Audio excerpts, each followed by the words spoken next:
Have you ever felt like you're playing a game where the rules change without you knowing, where one day you're winning and the next you've been wiped off the board completely? That's the reality for a lot of social media creators, and it's a story we need to talk about more. Today, we're diving into a situation that highlights this perfectly: the case of Dylan Page, one of TikTok's biggest news commentators, and his ongoing battle with the platform itself. This isn't just about one creator's drama. It's a wake-up call for anyone who posts, shares, or builds a brand online. We're going to look at what allegedly happened, why it matters so much, and what you can do to protect yourself from becoming the next cautionary tale. Because when a single platform holds the keys to your career, what happens when they decide to change the locks? So, for those who might not know, who is Dylan Page? On TikTok, he's a household name for millions, often called the news daddy. He built an empire by breaking down complex current events into short, easy-to-digest videos. Think of him as a modern-day news anchor for the digital age. He amassed a huge following. We're talking millions of people who relied on him for their daily dose of what's happening in the world. His style is fast-paced, direct, and he doesn't shy away from controversial topics. This approach made him incredibly popular, but also put him directly in the crosshairs of platform moderation. With that kind of scale and influence, you're not just a creator anymore. You become a significant part of the platform's ecosystem. But here's the catch that people often forget. When you build your house on someone else's land, you're always subject to their rules. And as we're about to see, those rules can feel arbitrary and devastating.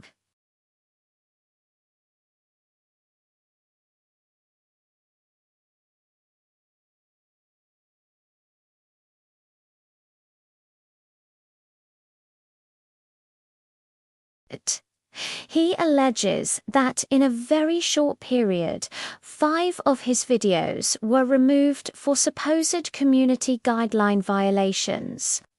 Almost simultaneously, his account was flagged as ineligible for recommendation.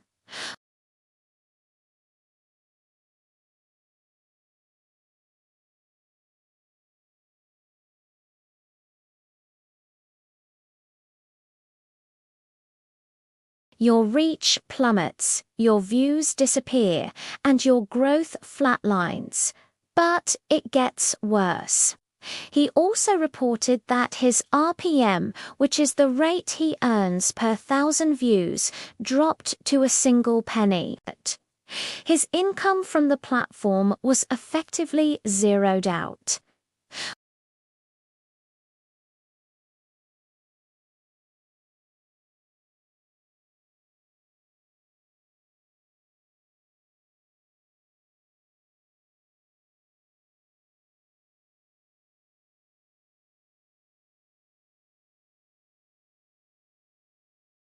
Let's pause and analyze this for a second.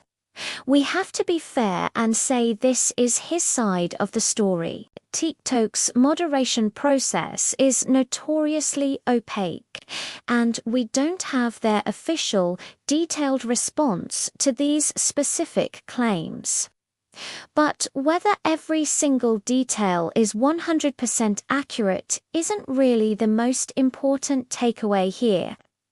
The core issue, the thing that should send a shiver down the spine of every creator, is the demonstration of absolute power. One entity, a single social media platform, had the ability to completely dismantle his reach, silence his voice, and cut off his primary source of income, all within a matter of hours. There was no public trial, no jury, no negotiation. Just a series of notifications and a sudden drop into digital obscurity.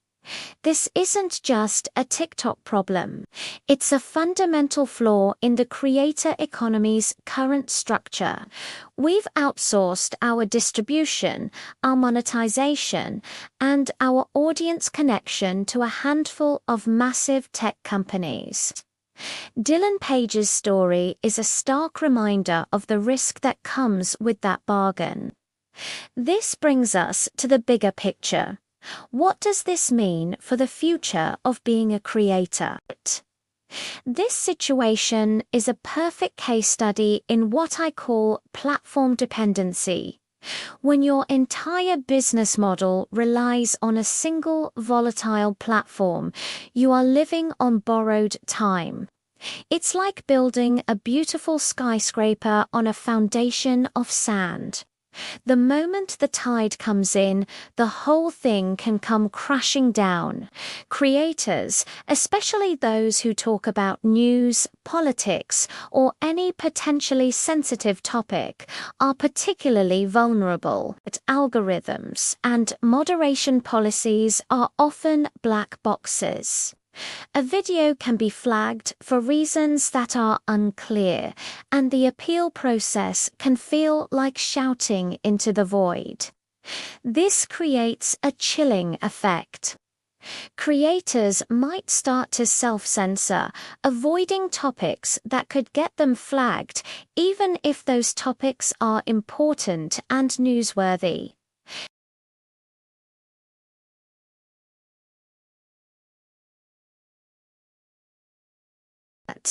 The platform's algorithm, designed for engagement and advertiser friendliness, indirectly starts to dictate the public discourse. So, what's the solution? If you're a creator, the number one lesson from this is diversification. You cannot, and I repeat, cannot, put all your eggs in one basket. Yes, build your audience on TikTok, on YouTube, on Instagram, but your primary goal should always be to move that audience to a platform you own.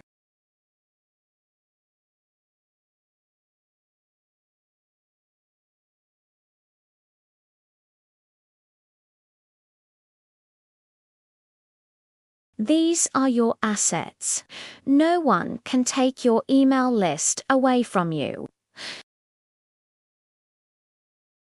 No algorithm can decide to stop showing your newsletter to your subscribers. You own the connection to your audience. This is your digital insurance policy. Dylan Page, for example, has other platforms like YouTube and a strong personal brand, which gives him a foundation to stand on. But for a smaller creator just starting out, a similar situation could be branding. Start building that email list from day one. Offer a freebie, a guide, a checklist, whatever it takes to get people to give you their email address.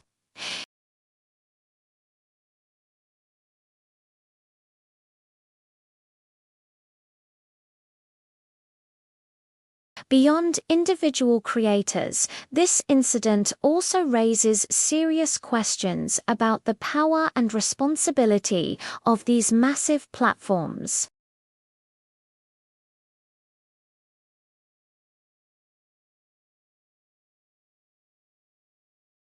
They can't have it both ways. They can't claim to be a simple, open platform for free expression while simultaneously curating, promoting,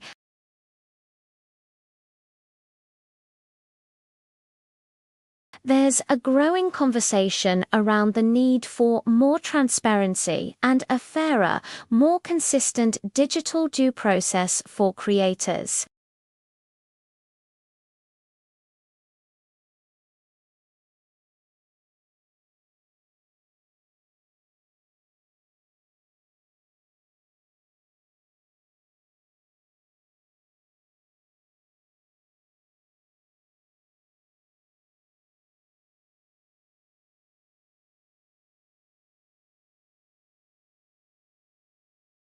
This isn't an anti-tech argument, it's a pro-creator and pro-free speech argument. We need a healthier, more balanced ecosystem where creators can build sustainable careers without the constant fear of being arbitrarily erased. So as we wrap this up, let's bring it back to you. Whether you're a creator with 10 followers or a million, or just someone who enjoys watching content online, this story has implications for you. It highlights the fragile nature of the digital world we've all come to inhabit. The power dynamics are skewed, and the rules are often written by and for the platforms themselves. Dylan Page's situation is a powerful, public example of a struggle that thousands of smaller creators face in silence every single day. So the next time you see a creator you love, remember the precarious position they're in. Support them on the platforms you own together, like their newsletter or their website. Encourage them to diversify, and let's keep pushing for a more transparent and equitable digital world for everyone, because the internet should be a place that empowers voices, not one that has a mute button with a hair trigger.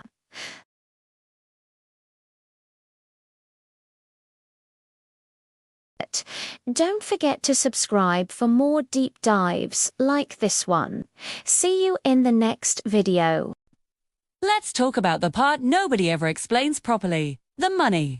When your RPM suddenly drops to 1 penny, that's not just some weird glitch in the system.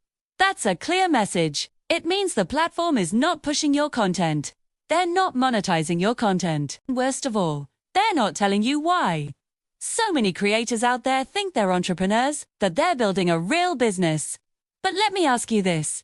If your entire income depends on the whims of one app's mysterious algorithm, are you really a business owner? Or are you more like an employee with no contract, no rights, and definitely no HR department to complain to? V's. It's exactly why I always say, if you don't own the platform, you don't own the income. It's a hard truth, but you need to hear it. Now, let's be really honest with ourselves for a second. As creators, we get addicted to the numbers, right? The views, the likes, the comments. Every notification is a little dopamine hit. So, when a platform suddenly throttles your reach, it doesn't just hit your wallet, it hits your identity. It messes with your head. Creators start spiraling, asking themselves, what did I do wrong? Is the algorithm punishing me? Is my career over? This is the psychological trap of platform dependency, and it's incredibly dangerous. It makes creators feel powerless, like they're just pawns in a game they don't understand.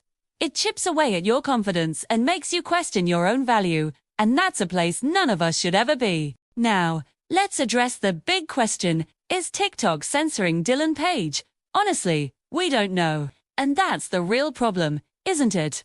These massive platforms, they don't explain themselves. They don't offer any transparency. They don't provide evidence. Half the time, they don't even tell you which specific rule you broke. So, creators are left completely in the dark, just guessing what went wrong. And when people are left guessing, what fills that void? Conspiracy theories. It's inevitable. Whether what happened to Dylan is a case of deliberate censorship, a random glitch in the system, or just a total moderation mess-up, the end result is always the same. Creators lose. The platforms win. So, here's where we get practical. Because this isn't just about drama or internet gossip. It's a serious warning for every single person creating content online. If you're a creator, listen up. Here's what this whole situation should teach you. First, and this is the most important one, never ever rely on just one platform. TikTok can make you disappear overnight. Instagram can shadow ban you into oblivion. YouTube can demonetize your entire channel without warning. The lesson is simple. Diversify or die. You need to be everywhere your audience might be. Second, build assets that you actually own. I'm talking about things like an email list, your own website, or your own digital or physical products. These are things the platforms can't take away from you. No matter what happens to your social media accounts, you still have that direct line to your community. Your email list is your single greatest asset as a creator. Third, you have to expect zero loyalty from these apps. Let me say that again. Expect zero loyalty. You are not their partner, no matter how much they might use that word. You are their content supply chain. You're a resource they use to keep users on their platform. The moment you are no longer convenient or profitable for them, you become disposable. It's a harsh truth, but you need to understand it. Fourth, understand that the algorithm is not your friend. It's not a mentor trying to help you grow.